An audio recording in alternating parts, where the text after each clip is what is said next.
C'est le moment de nous tourner vers les résultats boursiers dans ce Trends des marchés. Les bourses européennes ont clôturé sur une note baissière dans un contexte de tensions persistantes sur les marchés d'échange. Le dollar américain et le yen japonais ont ainsi connu de fortes fluctuations à l'approche du verdict de la Réserve fédérale américaine.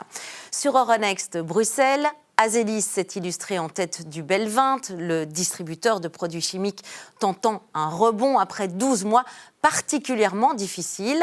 Biotalis était également bien orienté ce mercredi.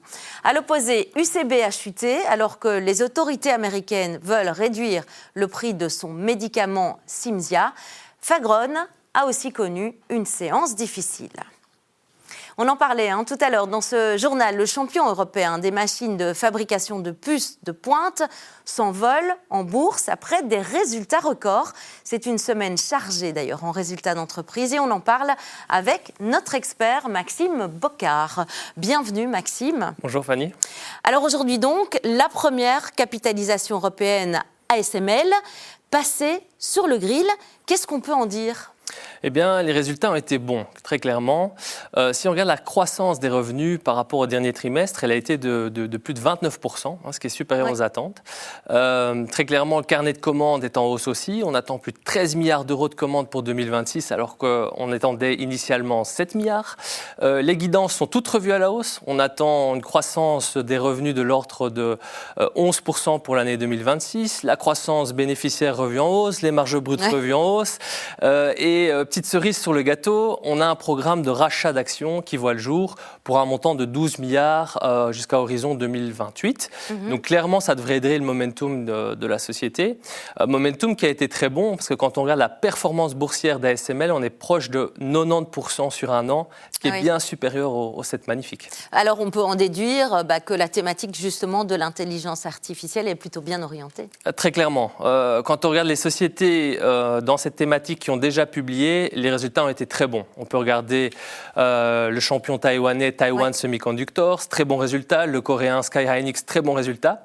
Alors le vrai test, ce sera ce soir. On a les résultats de Microsoft, de Meta et de Tesla, donc les grands géants américains dans cette thématique. Et ça contraste bien évidemment, avec l'événement DeepSeek, donc la société chinoise, il y a tout juste un an qui avait fait peur un petit peu au marché, qui avait bousculé un petit peu les géants de l'intelligence artificielle. Nvidia qui perdait plus de 589 milliards sur la séance, pire chute de l'histoire, en une séance, mais c'était quoi la raison ? Alors, en fait, DeepSeek, donc cette start-up chinoise, elle arrive et elle dévoile son nouveau modèle d'intelligence artificielle qui vise à concurrencer ChatGPT. À une performance similaire, mais à un coût bien inférieur.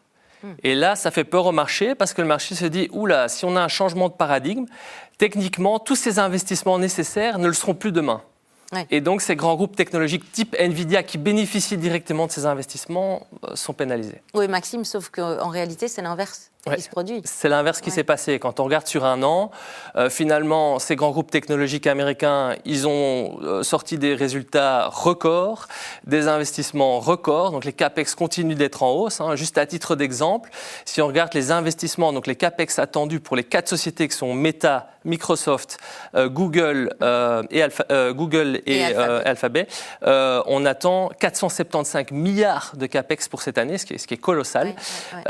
Et donc, clairement, on peut se dire que le marché a sous-estimé la capacité de ces sociétés à innover, à améliorer leur efficience et donc à rester dominant finalement dans cet environnement. Mais il faut quand même mentionner qu'on a une émergence de nouvelles sociétés qui apparaissent comme les groupes coréens ou chinois qui viennent concurrencer. Et du coup, est-ce que DeepSeek est totalement hors jeu de cette histoire ? Alors non, donc, c'est clair, DeepSeek n'a pas réussi à mettre à mal la dominance américaine, mais sur le marché chinois, DeepSeek continue de s'étendre. Ils ont par exemple un partenariat avec certains groupes Huawei actifs dans les smartphones, qui a un partenariat unique pour installer par défaut les chatbots de DeepSeek sur tous les smartphones du Huawei. Donc ils continuent à se développer. Et au-delà de ça, je dirais, même s'ils n'ont pas réussi à renverser la dominance, finance, on peut dire qu'ils ont quand même le mérite d'avoir favorisé l'adoption de l'intelligence artificielle au sein des économies émergentes, ce qui n'est pas rien. Et puis, je pense qu'il faudra compter, c'est clair, il faudra compter sur la Chine pour le développement de l'intelligence artificielle à venir. Et on le voit d'ailleurs dans les performances boursières. C'est plus uniquement les grands groupes américains qui performent, mais aussi d'autres. Et alors, la vraie question qui reste, finalement, est-ce qu'on peut s'attendre à un DeepSeek 2.0, que ce soit DeepSeek ou une autre société, qui vienne mettre à mal l'histoire des investissements et surtout le retour sur investissement lié à tout ça. Merci pour votre expertise, Maxime Bocard. En tout cas, on aura bien parlé de l'IA aujourd'hui. Vous l'avez entendu, même dans notre journal. Merci à vous pour votre expertise et à tout bientôt. C'était le Trends des marchés du jour. Merci de nous suivre.